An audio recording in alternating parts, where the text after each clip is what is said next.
پہلی بات یہ کہتے ہیں کہ حضرت مسیح موعود علیہ السلام پنجابی تھے، انہوں نے پنجابی کی بجائے اردو زبان میں کتابیں کیوں لکھیں؟ اس میں کیا حکمت ہے؟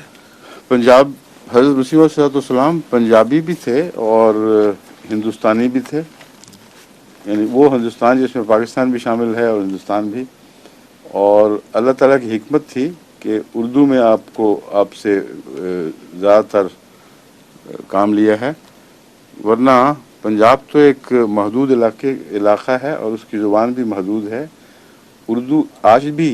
تنہا وہ زبان ہے جو ہندوستان کے ایک سرے سے دوسرے سرے تک کچھ نہ کچھ سمجھی جاتی ہے، یا کہیں باقاعدہ اس حصے کی زبان اپنی زبان ہے۔ پاکستان میں سندھ بھی ہے، بلوچستان بھی ہے، افغانستان، پنجاب، لیکن نہ بلوچستانی زبان ہے، نہ پٹھانی زبان ہے، نہ سندھی زبان ہے، نہ پنجابی۔ تو اردو سب کی مشترک زبان ہے۔ تو یہ وہ زبان ہے جس نے دنیا میں پھیلنا ہی پھیلنا تھا، صرف ہندوستان سے اس کا تعلق نہیں تھا، بلکہ اب ساری دنیا میں جہاں جہاں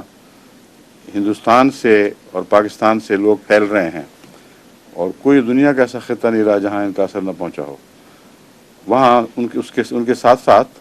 زبان اردو ہی ہے جو زیادہ تر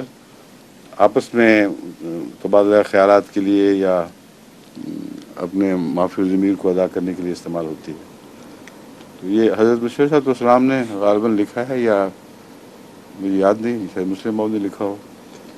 کہ خدا تعالیٰ نے جو اردو کو منتخب فرمایا ہے، اس سے معلوم ہوتا ہے کہ آئندہ زمانے میں اس زبان کا اثر بہت وسیع ہوگا۔